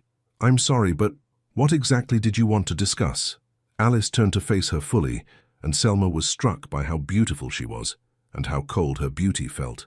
"I wanted to meet the woman Gabriel is paying to give him a child," Alice said bluntly, "to see what kind of person would enter into such a transactional relationship." Selma felt like she'd been slapped. "I think you should leave." "Oh, please don't be offended," Alice said with false sweetness. "I'm actually impressed. It's quite clever, really. Finding a man desperate enough for a child that he'd pay handsomely for the privilege, though I do wonder what happens when the novelty wears off." "You don't know anything about our relationship," Selma said, her voice shaking with anger. "Don't I?" Alice tilted her head. "I was married to Gabriel for 3 years. I know exactly how he operates. Everything is a business transaction with him, even love. He'll lavish you with attention and expensive gifts and make you feel like the most important person in his world, right up until you're no longer useful to him." Selma wanted to argue, to defend Gabriel and their relationship, but Alice's words were hitting uncomfortably close to her own deepest fears. "You think this is love?" Alice continued, gesturing around the beautiful house. "This is Gabriel trying to purchase something he can't have naturally, and you're the product he's buying." "That's not true," Selma said, but her voice lacked conviction. Alice's smile became almost pitying. "Sweetheart, I've been where you are. I've felt special and chosen and absolutely certain that Gabriel loved me for who I was, not what I could give him. But the moment I couldn't provide what he wanted, children, I became disposable." "Gabriel isn't like that," Selma protested, but doubt was creeping into her voice. "Isn't he? Then why haven't you moved into his bedroom? Why do you still have your own suite down the hall like a guest? Why does he introduce you as his partner in this arrangement rather than his girlfriend?" Alice's eyes glittered with malicious satisfaction, because even he knows this isn't real. Each question hit Selma like a physical blow. It was true that she and Gabriel hadn't taken their physical relationship beyond kissing, true that they'd never officially defined what they were to each other, true that there was still a careful distance in some aspects of their relationship. "The moment you can't give him what he wants," Alice said softly, "he'll find someone who can. That's who Gabriel Jobs is, a man who sees people as assets to be acquired." "What do you want?" Selma asked, her voice barely above a whisper. "I want you to understand what you've gotten yourself into before you get in too deep." Alice reached into her purse and pulled out a business card. "When this arrangement falls apart, and it will, Call me. I can recommend some excellent lawyers who specialize in these kinds of contracts. Alice headed for the door, pausing to look back at Selma with what might have been genuine sympathy. I'm not the villain here, Selma. I'm trying to save you from making the same mistake I did, believing that Gabriel Jobs is capable of loving anyone more than he loves getting what he wants. After Alice left, Selma stood in the foyer for a long time, staring at the business card in her trembling hands. Every cruel word replayed in her mind, each one finding purchase in the insecurities she'd been trying to ignore. Was Alice right? Was their entire relationship built on Gabriel's desperation for a child? Would he lose interest in her once she'd served her purpose? Selma, Gabriel's voice came from behind her, and she quickly shoved the business card into her pocket. I thought I heard the door. Was someone here? Selma turned to face him, trying to compose her expression. Gabriel looked relaxed and happy, his conference call apparently having gone well, and the contrast between his mood and her inner turmoil made her feel even worse. Just a delivery, she lied, hating herself for the deception, but not ready to deal with the confrontation that would come from telling the truth. Gabriel studied her face, his expression growing concerned. Are you okay? You look pale. I'm fine, just tired. But Gabriel knew her well enough now to recognize when she was deflecting. He moved closer, reaching out to touch her arm gently. Selma, what's wrong? And don't say nothing. I can see it on your face. The kindness in his voice, the genuine concern in his eyes, made Selma's composure crumble. All of Alice's poisonous words came rushing back, and she found herself pulling away from Gabriel's touch. I need some air, she said, grabbing her jacket from the closet. I'm going for a walk. There's pouring rain, Gabriel protested. Selma, talk to me. What happened?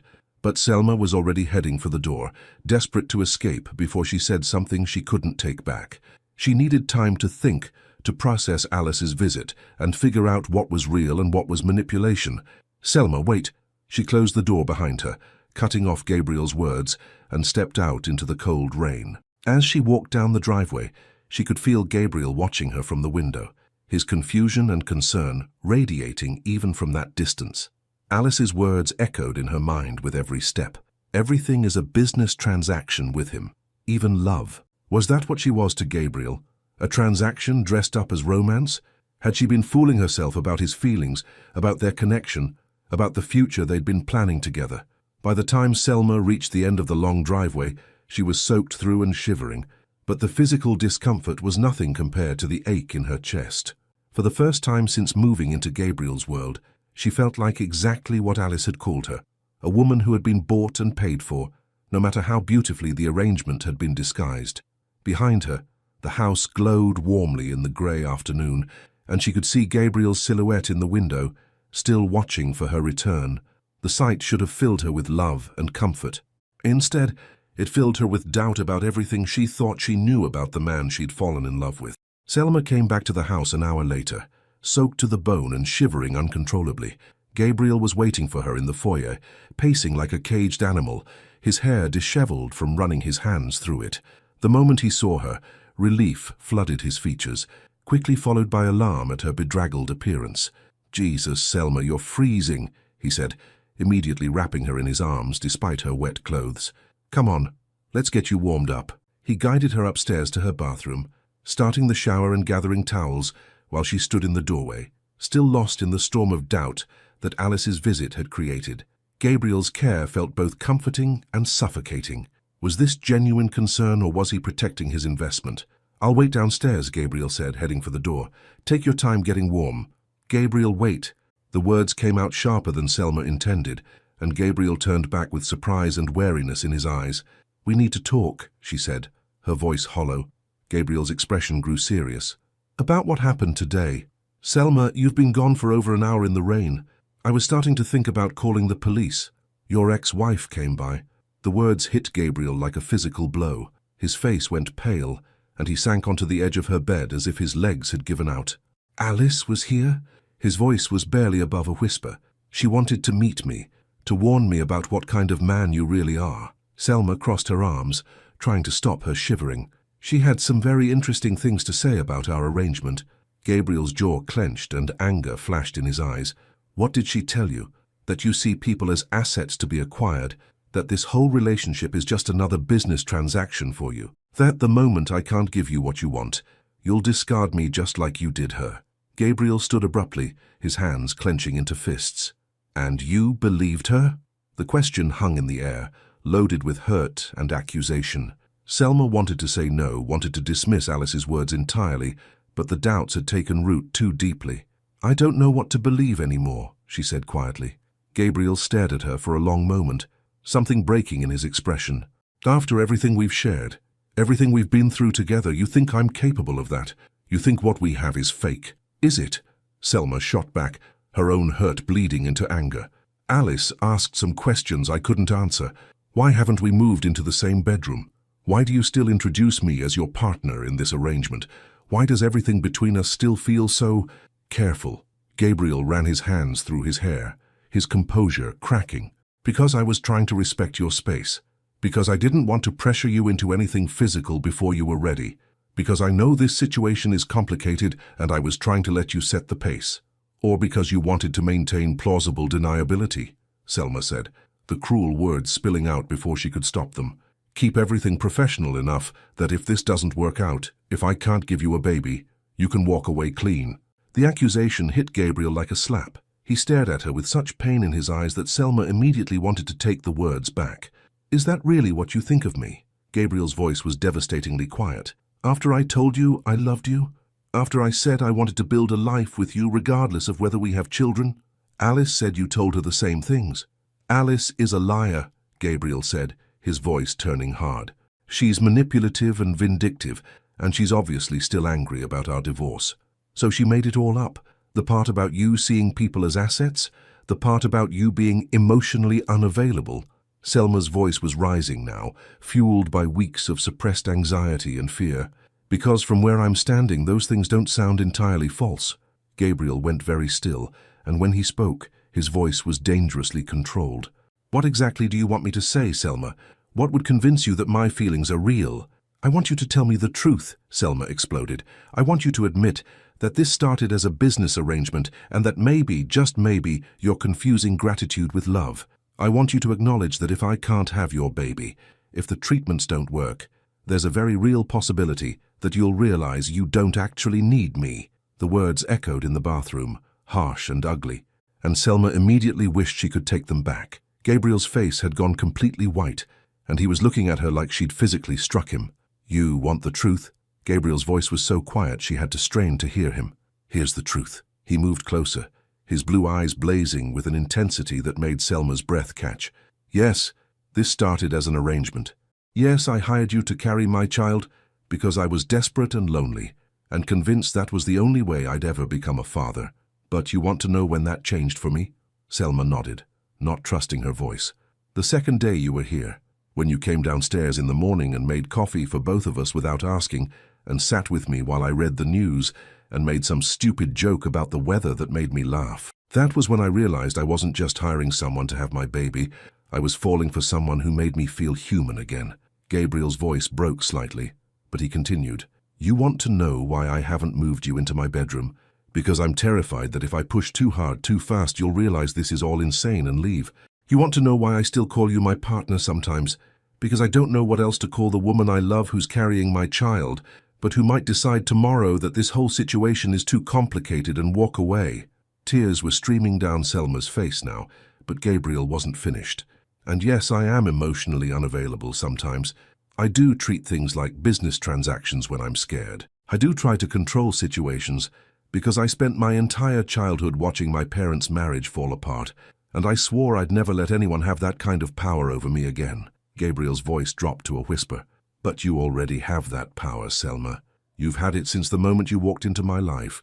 If you leave me now, if you decide Alice is right and this is all fake, it will destroy me in ways I didn't even know were possible. The raw honesty in his voice broke something open in Selma's chest. All of Alice's poison seemed to evaporate in the face of Gabriel's vulnerability. Gabriel, she started, but he held up a hand. I'm not finished. You want to know what happens if the pregnancy doesn't work? If we can't have children together? Here's what happens. I spend the rest of my life loving you anyway. I spend every day grateful that you came into my world and showed me what it felt like to have a home instead of just a house. I spend every morning making coffee for both of us and every evening falling asleep next to the woman who saved me from being alone. Gabriel's eyes were bright with unshed tears. So if you want to believe Alice's version of who I am, if you want to think this is all an elaborate business arrangement, then there's nothing I can say to convince you otherwise. But I am so fucking in love with you that I can barely breathe when you're not in the same room as me. And if that's not real enough for you, then I don't know what else I can offer. The bathroom fell silent, except for the sound of their ragged breathing. Selma stared at Gabriel, seeing the man she'd fallen in love with stripped of all his careful defenses, offering her his heart with trembling hands. "I'm sorry," she whispered, the words inadequate for the magnitude of her mistake. "Gabriel, I'm so sorry. I let her get in my head and I said terrible things that I didn't mean." Gabriel's composure finally cracked completely. "Do you believe me? Do you believe that I love you?" "Yes," Selma said without hesitation. "I believe you, and I love you too. Not because of the arrangement, not because of the baby, but because you're the kindest, most complicated, most wonderful man I've ever known." Gabriel closed the distance between them in 2 steps, cupping her face in his hands and kissing her with desperate relief. Selma kissed him back with equal fervor, pouring all her love and regret and promise into the connection between them. When they finally broke apart, both were crying. "I don't want to sleep in separate rooms anymore," Selma said against his lips. "I want to wake up next to you every morning. I want this to be real in every possible way." Gabriel's smile was brilliant despite his tears. "Are you sure?" "I've never been more sure of anything in my life." Gabriel kissed her again, soft and sweet and full of promise. "Then let's go home," he said, "to our bedroom." As Gabriel helped her out of her wet clothes and into warm pajamas, as they moved her things into his room and fell asleep wrapped in each other's arms, Selma realized that Alice had been wrong about everything, except one thing. This was a transaction, but not the kind Alice had described. It was the most important exchange of their lives. 2 broken people choosing to trust each other with their hearts, trading their fear for love, their loneliness for belonging. And that was the most valuable transaction of all. 2 years later, the morning sun filtered through the sheer curtains of their bedroom, casting golden light across the rumpled sheets, where Selma lay watching Gabriel sleep. 2 years.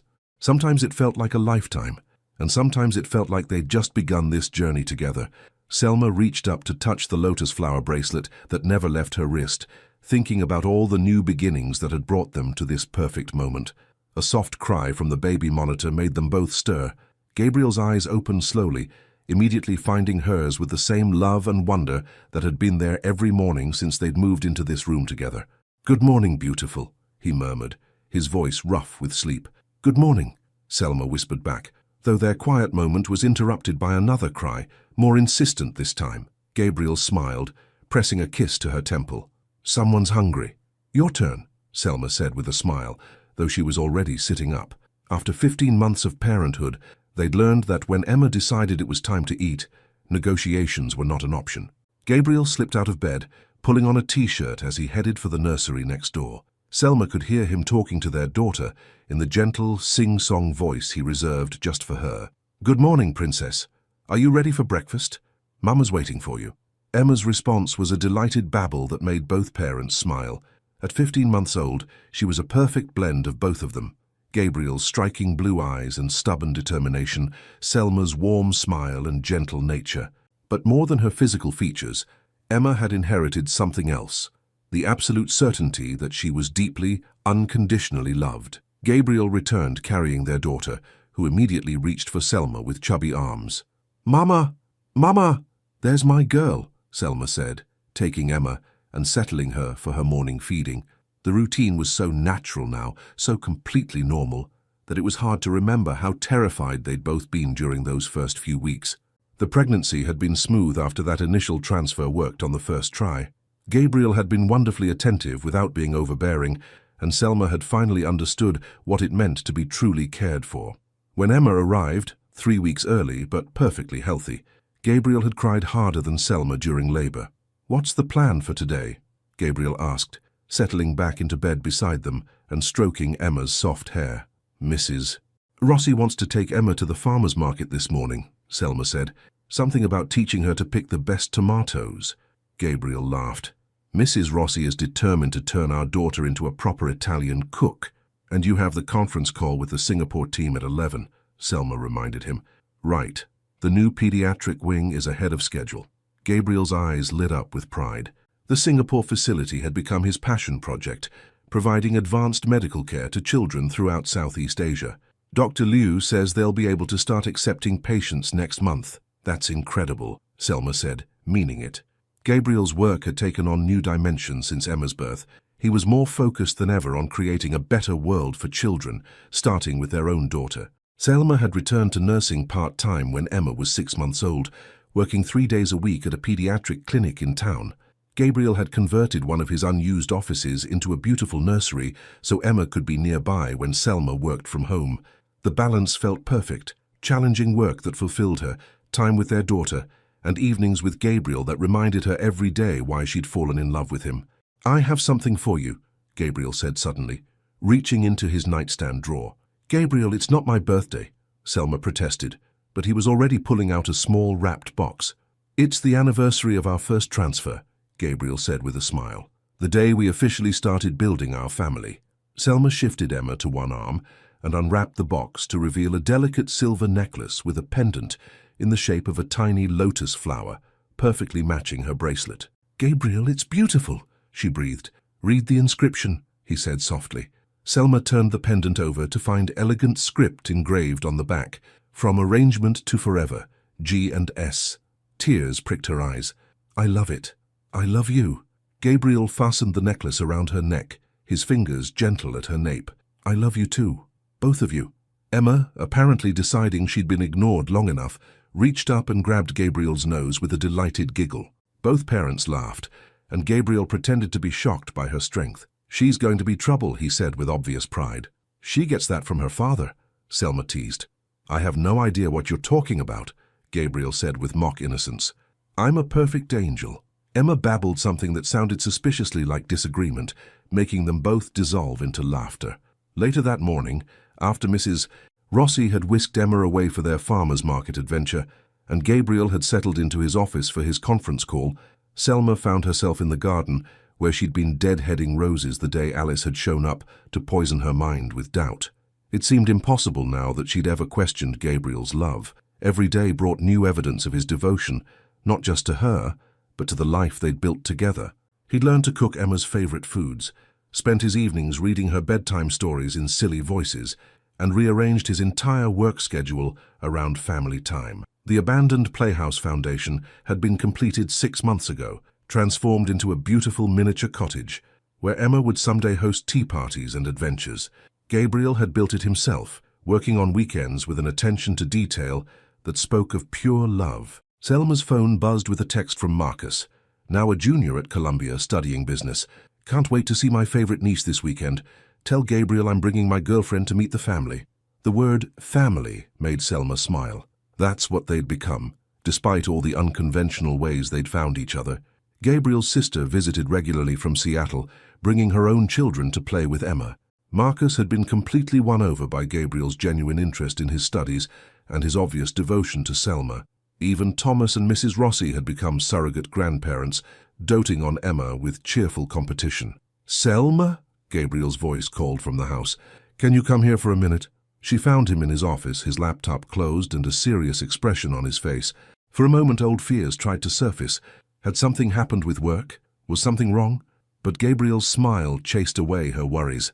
"I just got off the call with Singapore and I have news." "Good news." "The best news. The facility is so successful that the board wants to expand the program to 3 more countries. They're asking me to head up the entire Southeast Asian division." Selma felt a flutter of pride and excitement. "Gabriel, that's incredible. You must be thrilled." "I am. But there's a catch." Gabriel's expression grew carefully neutral. "It would mean relocating to Singapore for 2 years, overseeing the expansion in person." Selma's heart skipped a beat. "All of us?" "Emma and me too." "Only if you want to," Gabriel said quickly. "I told them I needed to discuss it with my wife first." The word wife sent warmth flooding through Selma. They'd gotten married in a small ceremony 6 months after Emma was born, surrounded by the people who mattered most to them. It had been everything their relationship was, simple, honest, and filled with love. "What do you think?" Gabriel asked, and Selma could see how much her answer mattered to him. She thought about their beautiful home, about the life they'd built in Westchester, about how hard it would be to leave everything familiar. But then she thought about the adventure of living in a new country, about the incredible work Gabriel would be doing, about raising Emma with an understanding of the wider world. Most importantly, she thought about how none of the details mattered as long as they were together. "I think," Selma said, moving to sit on Gabriel's lap, "that home isn't a place, it's wherever our family is." Gabriel's smile was brilliant. "So that's a yes?" "That's an enthusiastic yes," Selma said, kissing him soundly. "When do we leave?" 6 months. Enough time to plan everything properly, arrange Emma's documentation, maybe take that honeymoon we never had." "A honeymoon with a 15-month-old? "The best kind," Gabriel said with a grin. "Though I was thinking we could ask Marcus to babysit for a few days while we explore Singapore ourselves first." Selma laughed, imagining her brother trying to keep up with Emma's boundless energy. "He'll love that." They were interrupted by the sound of Mrs. Rossi returning with Emma, whose delighted squeals echoed through the house. A moment later, she came toddling into the office on unsteady legs, her arms full of the flowers Mrs. Rossi had undoubtedly helped her pick. "Mama! Papa!" she announced, presenting her wilted bouquet with enormous pride. "Beautiful flowers, baby girl," Selma said, scooping Emma up. "Did you have fun at the market?" Emma nodded vigorously, then launched into an incomprehensible story that involved lots of pointing and excited babbling. Gabriel listened with complete seriousness, asking clarifying questions as if he understood every word.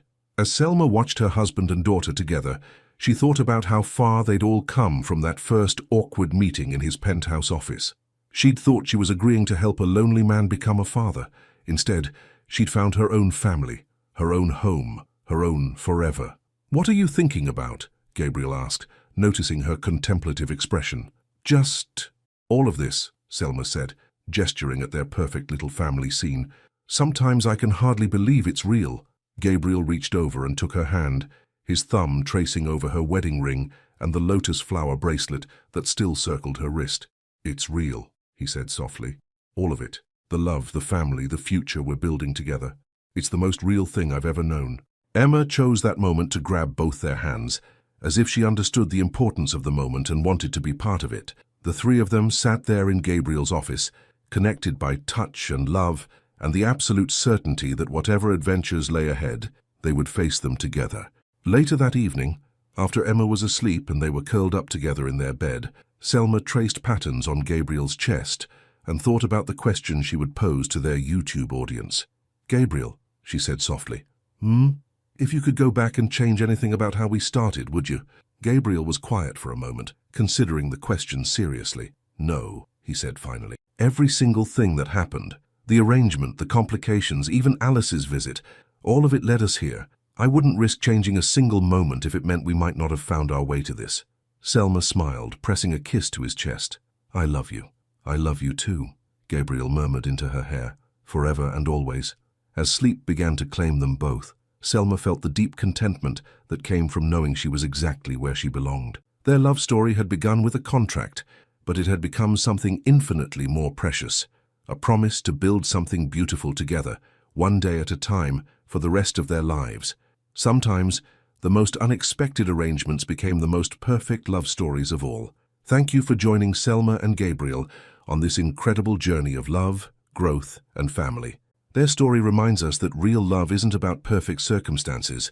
It's about two people choosing each other every single day, through every challenge and triumph. May we all be brave enough to open our hearts to unexpected possibilities and trust that love will find a way. Discussion question. Would you have made the same choice as Selma? What did this story teach you about the difference between arrangement and authentic love? Your participation means a lot to the channel. Please share your thoughts in the comments. Thank you so much for watching until the end. If you enjoyed this story, don't forget to subscribe to the channel, leave a like, and comment your thoughts. Your participation is very important to us. See you next time.